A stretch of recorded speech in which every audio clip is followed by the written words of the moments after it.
Welcome to PRAJNA SPARKS special series 59 Days of Healing, where we explore one maxim from the Tibetan Lojong text, 7 Points for Healing Dualistic Mind, each day to integrate the practice into our lives. Before we begin with today's maxim, just a quick reminder that yesterday, the second Friday in January, is notorious for the sudden death of New Year's resolutions. While these 59 days of healing aren't necessarily a resolution, we might have a similar kind of phenomenon happening where we see our energy flagging a bit, or we're thinking, goodness, are we still up to day 13? There are another 46 of these to go? Yep, we're up to day 13 and there's another 46 of these to go, and this is a wonderful thing. A great way to refresh our aspirations is not to force ourselves, not to descend into shoulds and the like, but to connect with ways in the last 12 days that this practice has felt joyful, replenishing, eye-opening, or whatever it might be for you. It's also a good time to look at the ways we've been working with these maxims. Maybe we're journaling, maybe we're talking to others. I see several of you posting on Instagram and Facebook the insights that have come out of the practice, which is a lovely way to share with others. But it doesn't really matter what it is you do.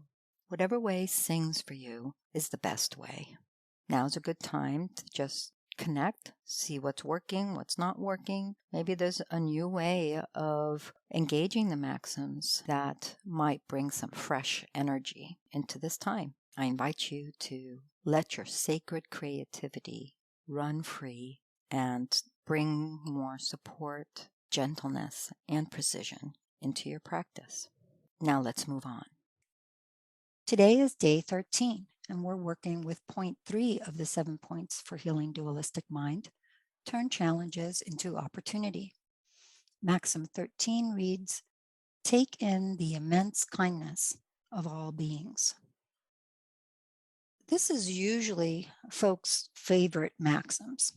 It feels lovely, and actually it is. It can sound kind of new agey or wishy-washy to think of the immense kindness of all beings. Give it a try. Some things are pretty basic. We can think about all the beings it takes, all the lives that a single meal, our breakfast, say, has touched. All the people it took to bring it to the market, the folks that we purchased it from, the animals that were possibly hurt or even killed in harvesting foods, and so forth. The impact on our environment to process the foods, transport them, produce them, package them, etc.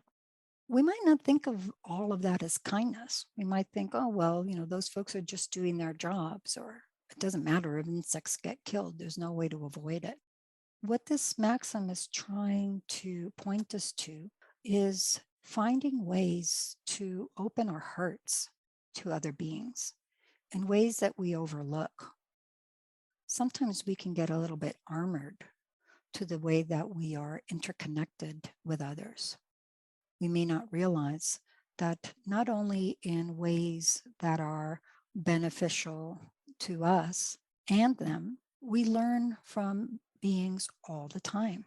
Much of the path of spiritual practice in Buddhism and other traditions involves elevated mindsets like love, benevolence, caring, patience, generosity, delight, equanimity. How are you going to do any of that without somebody to be delighted in, caring about, benevolent towards?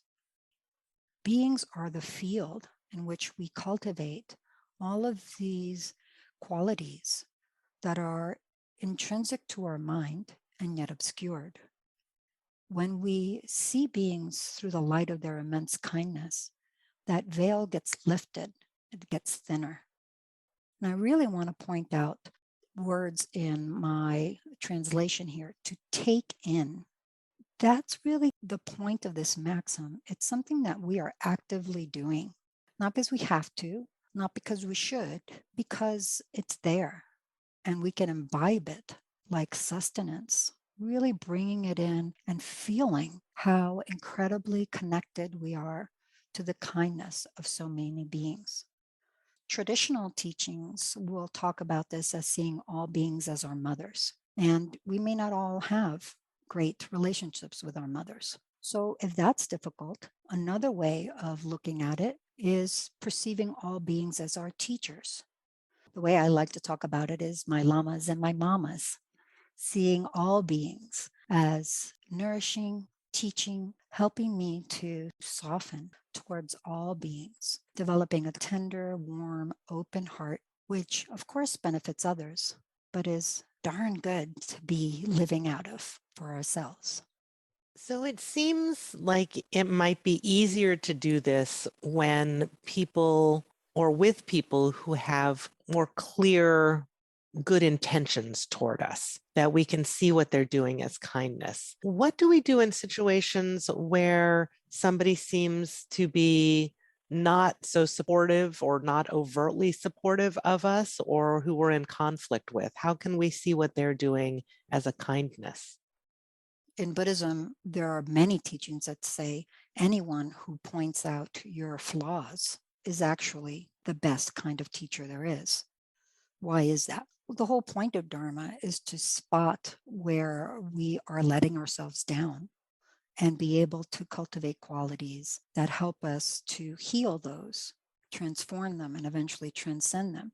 Somebody who's saying, hey, you're a total blankety blank, is doing exactly the work of Dharma. They're telling us where we are letting ourselves and others down. Sometimes people might not even be as kind as that. Maybe they're just in a bad mood. Maybe they're wrong. And if you polled the entire universe, everybody would agree with you that they're wrong. This is a wonderful opportunity to cultivate equanimity, patience, and the like. Sometimes when things are at loggerheads, something has to give. This person is giving you the opportunity to be magnanimous and to take that first step. So if no one stirs me up, I don't have the opportunity to learn to settle myself and to open myself up. Is that it? That could actually be conditions for getting very puffed up. Oh, I'm so blissful. I'm such a great meditator. Nothing disturbs me. I must be enlightened, that kind of thing. And yet, the first time we encounter somebody that roils us up, we realize, oh, I have some work to do. It's really important, as my teacher in Nepal always says, to look through the windshield and through the rear view mirror in the spiritual path. It's good to see how far we still have to go, but don't forget how far we've come, and vice versa. We might be very happy to see that there's been a lot of change to us. Others may say, oh, you're a different person. If we spend too much time in the rearview mirror, we don't see how much we still have to travel. Either way, it's very helpful to know where we are, and others are wonderful mirrors for that. It seems like it's not even about what other people do, which could seem really nice what they're doing, or it could seem really mean what they're doing, but also about giving us an opportunity to reflect on how we perceive other people, because that's such an important thing. If it weren't for all these other people, we wouldn't have an opportunity to notice how limited our perceptions are. That's exactly right. And you can see already, only on maxim number 13, how they're starting to interact with one another. Other people help us to see our misperception. How? Because if we recall from a few days ago, there are different objects, 3 poisons, 3 virtues, different individuals, experiences that we encounter rub up against the toxins, the kleshas, or emotions that disturb mind's natural tranquility in us. That gives us the opportunity to turn that around and act out of excellence, virtue, and goodness. Not in the sappy way. This isn't an instruction to sit there looking beatific, allow people to do whatever they please. You may have to take proactive measures, but you do that from a space of understanding that it's actually immensely kind for someone, for example, points out that you're not particularly good at setting boundaries by invading them and giving you the opportunity to reassess and establish boundaries in a healthy way. What this maxim is talking about is that we operate from different aspirations, not criticizing, pointing fingers, and blaming, treating everything as a kindness in the sense of which we might not otherwise. In a way of, I really want to transform. I want to own my power to experience the world as the beautiful, pure land that it truly is, even amidst all of the mess. That is an opportunity that we gain through other people. Well, thank goodness for other people. That's right. This has been Yeshe and Tanya on day 13 of PRAJNA SPARKS special series, 59 Days of Healing. Tune in daily for more maxims from the Tibetan Lojong text, 7 Points for Healing Dualistic Mind. Check the episode notes for more resources and email us, sparks@prajnafire.com, with any questions. May all beings benefit.